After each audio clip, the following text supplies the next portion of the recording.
Well, hey, good morning. The original plan was to start this off with a really good joke about New Year's resolutions, but the joke's kind of aged, so we're a couple weeks past, and I think it's not really funny anymore. We're really in that stage where we just want to forget we ever made them in the first place, so I'll leave that joke out. I guess the question that I want to start with is, actually, it's maybe more of a statement. Nobody really talks with God anymore. I know we pray, we talk about prayer, but the idea of like a real conversation with God, the only people that appear to really be capable of a conversation with God are the people you see sort of wandering down the streets talking into air, and those people are crazy people. We have a sense that we're not really worthy of this conversation with God. The idea that we'd actually be able to talk and hear just sounds crazy. In the Jewish faith, there is a prayer called the Moda Ani. And it's a simple prayer that is said every morning upon awakening. Essentially, even before your feet hit the floor. It's this very simple prayer. It's called the I thank prayer, I thank God prayer. And essentially, it's a time when Jewish people will just take a brief second or moment just to thank God for Him bringing their soul back to their body to walk the earth another day. It's obviously a way of sort of starting your day with gratitude. But to the Jewish people, it also marks a very profound communion, if you will, with God in that moment before anything else starts in their day. I have a good friend of mine. His name is John, and he told me the story, this fable that I wanted to share with you this morning. That sort of hits on this Moda Ani topic, and it basically goes like this: there was a rabbi at a rabbinical school who was really loved by his students, a very popular rabbi. And one morning, the students were all there at breakfast, and they realized that the rabbi hadn't come to breakfast. And as the day went on, he didn't show up for classes. And by the end of the day, his students were very worried about him. And they went to his room, and they pounded on his door, and they threw the door open. And when they found him, he was sitting in his bed, sitting up, still in his pajamas, with this sort of glazed look on his face. And the students, they cried out. They said, "Rabbi, what's happened? Are you ill? Did something happen?"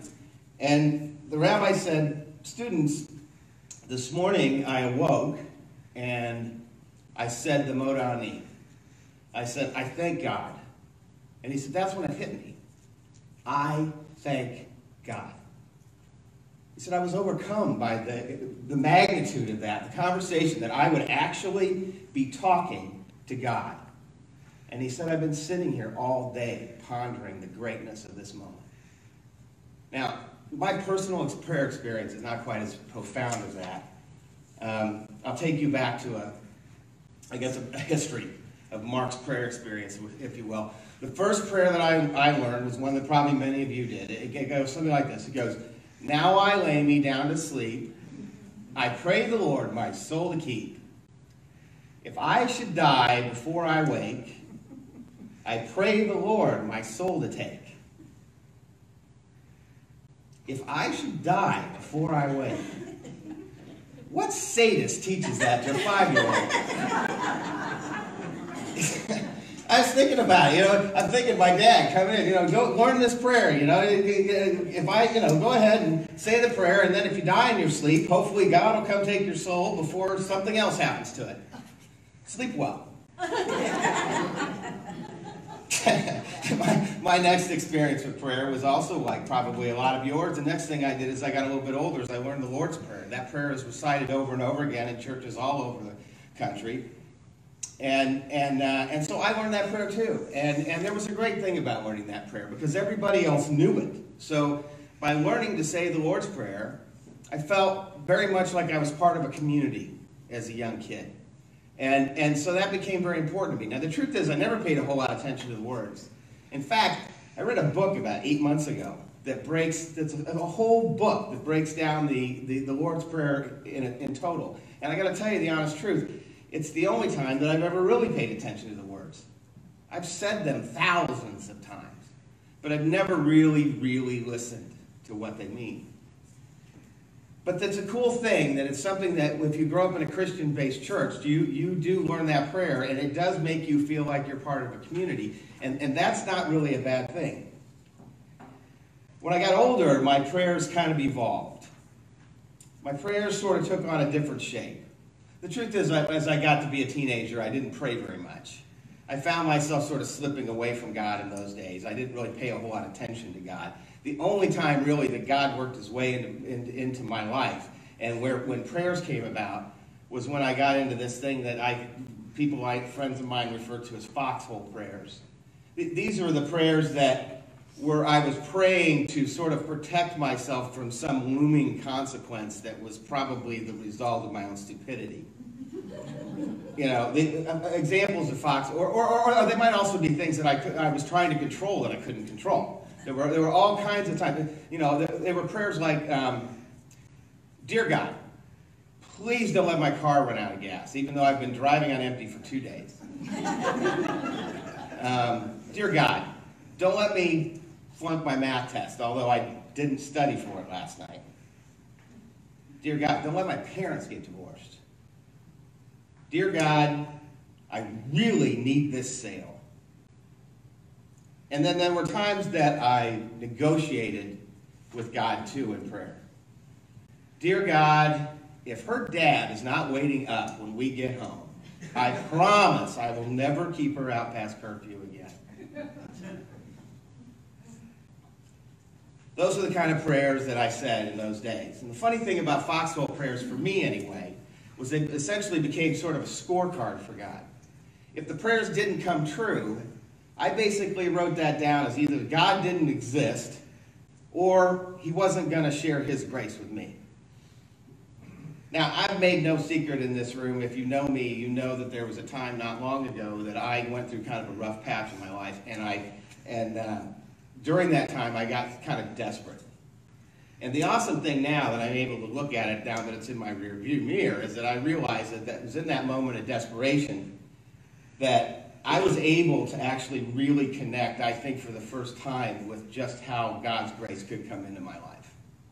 And you know, it was not some kind of a white light experience. The skies didn't open up, and I didn't even get the interview like John Denver did in the movie. My experiences were really a series of sort of educational, small spiritual awakenings, one after another, that sort of got me in connection with God's grace. And I truly believe once I sort of opened my mind up to the concept that God was willing to work in my life, that if I could live a more God-centered life, my life would be better. And so I made this commitment that I was going to make God a part of my life. I was going to make God a bigger part of my life. Making my life God-centered didn't come particularly easy for me. It took some work. So I started out by committing myself to daily prayer. And being that I had not done a whole lot of praying for a long time, I decided to go back the way I started. I started memorizing prayers that other people had written decades earlier. And when I went through that process, I got pretty good at these recitations. At one point, I had 3 go-to prayers that I said every day, and I had those down, and I still say those 3 prayers every day. My praying today has expanded a little bit, but I still am kind of sentimental about those 3 prayers. And they were different prayers for me than the prayers that I had prayed before. They were no longer about, God, help me get out of this, or help me get out of that. They were about, God, help me get out of me. You know, help me be a stronger person that can help other people. And most importantly, help me to understand you the way you want me to understand you. Help me to see and live my life the way it's your will I live my life. Now, there's another benefit that came to me from reciting prayers that other people had written. I began to feel sort of a connection to these old voices. And as I started to really pay attention to their words, and really pay attention to their stories and the fact that they had walked this road before me. I developed a great deal of respect for these people, which allowed me to develop something that had been missing in my life up to that point, which was a reasonable level of humility. You know, humility is a tricky thing for me. But it's been a critical process. I couldn't make room in my life really for God until I was willing to make me just a little bit smaller. And in that process, the process I used was a sort of painful process called self-inventory. And I'm not going to go through the whole entire process of self-inventory with you today, but I will say this, that when I was finished, I had a pretty nicely curated list of character defects. And I knew two things. One was I knew that there were some really big changes I needed to make about me. And the other one was I wasn't going to be able to do it alone. And with that understanding, I really started to connect. And I knew I was going to have to find a way of communicating with God that was different than any other way I'd ever done it before. So I hit my knees. And I did this not because I didn't think that God was listening if I wasn't on my knees. I did it because I wanted to use it as a symbolic message to myself that I was not the person that I wanted to be, that I was a weak person, and that in order for me to fix the things that were wrong with me, I was going to need power outside of myself. Now I have to tell you, prayer on your knees is an uncomfortable thing if you're not used to doing it. I remember when I was a kid, we went to a Catholic Mass once. And I don't know if it was a wedding or a funeral, but we were at a Mass, and I was a young kid, and I remember sitting next to my dad, and there came the point in the Catholic service where everybody in the congregation got down on their knees, and my dad didn't get down, so I didn't get down, and I looked over at my dad and I said, "How come we're not kneeling too?" And my dad just quietly leaned over and said, "Well, we're Protestants, and we don't get on our knees for anybody." Now, my dad meant that as a joke, I'm sure, but that stuck with me. You know, sometimes we say things to little kids and they don't forget them. And that came in my mind. To me, the idea of being on my knees seemed like, you know, it was just an uncomfortable place. And I was so self-conscious about it. I remember one morning that I was in the living room thinking I was alone, praying, and one of my boys walked into the room. And I jumped up so fast. I'm sure he thought I was up to some kind of no good. I mean, I literally looked like I'd been caught doing something awful, you know, which obviously I wasn't. You know, so praying was tricky for me. The other part of the process for me of this connection came through meditation. Now, if praying was hard, meditation was almost impossible when I first started. The problem with meditation for me is that, first of all, I am not capable of sitting cross-legged on a yoga mat. I don't have that flexibility. And this concept of clearing my head, which if those of you who know me know that this is just a whirling mess up here. And the idea of clearing my head, I would try so hard, I would bear down so hard trying to keep my mind clear that by the time I finished meditating, I had lockjaw. My jaws literally ached. And I thought, you know, I'm never going to be able to get this right. And I was complaining about it to a friend of mine who said, you know, look, you're looking at this from the wrong point of view. He said, everybody meditates whether they like it or not. Because worry is the most common form of meditation. And I thought, well, if worry is the most common form of meditation, I'm a world-class meditator. Because I worry all the time. That same friend pointed out that I did not have to be at Tibetan monk level meditation skill. All I had to do was relax, take it easy, breathe. After time, it started to get easier. And now I meditate every day. Now I meditate differently. Some days I meditate for a long time. Sometimes I meditate for a few minutes. Sometimes I have soft music playing in the background. Sometimes I go on to YouTube and watch a guided meditation video. Actually, Jody actually does guided meditation videos on her website, and my boys actually participate in the production of those videos. Sometimes I use those.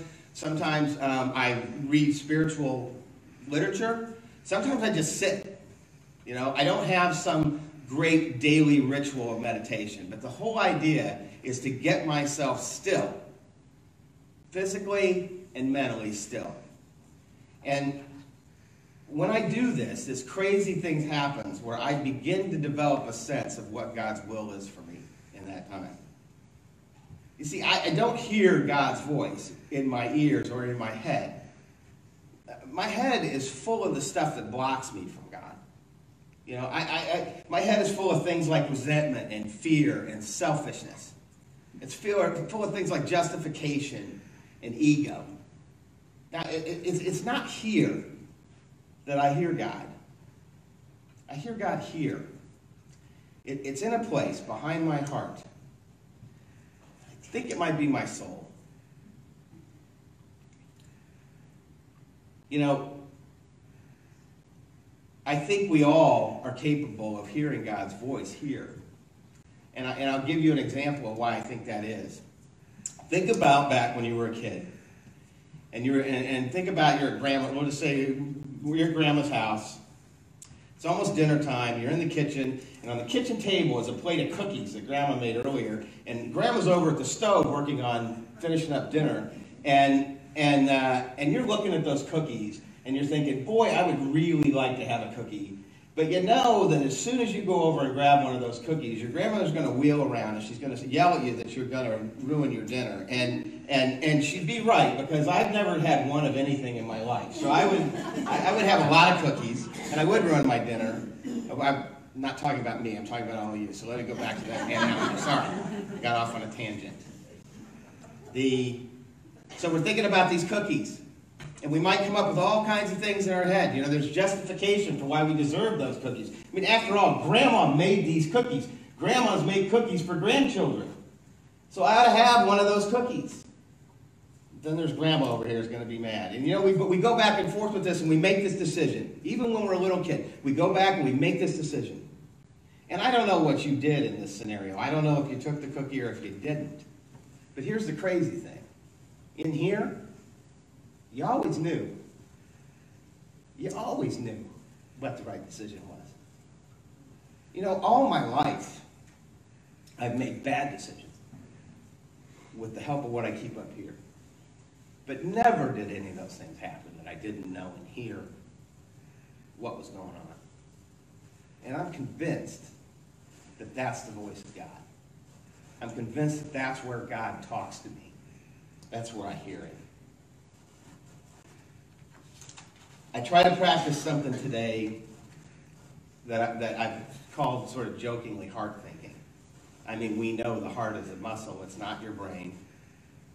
But I believe that whatever it is that's back behind there is capable of thinking for me, and I believe it's capable of hearing where I'm supposed to go. And it's the closest I'm going to get to understanding God's will for me. You know, I believe that it's in this place in my heart that this is going to happen. And I believe I can get to that connection with that spot in me, and I can open up that level of communication. I can actually do that communing with God that the rabbi was talking about. If I commit myself to this concept of regular prayer and regular meditation, and if I can get myself just quiet enough, just soft, let things come down soft, let myself breathe, I'm going to have the great privilege of communicating. Maybe I'm crazy. Maybe I'm not. But I'm going to get to the point where if I get nice and quiet, I might actually hear God call my name from deep inside me. And that sounds like home.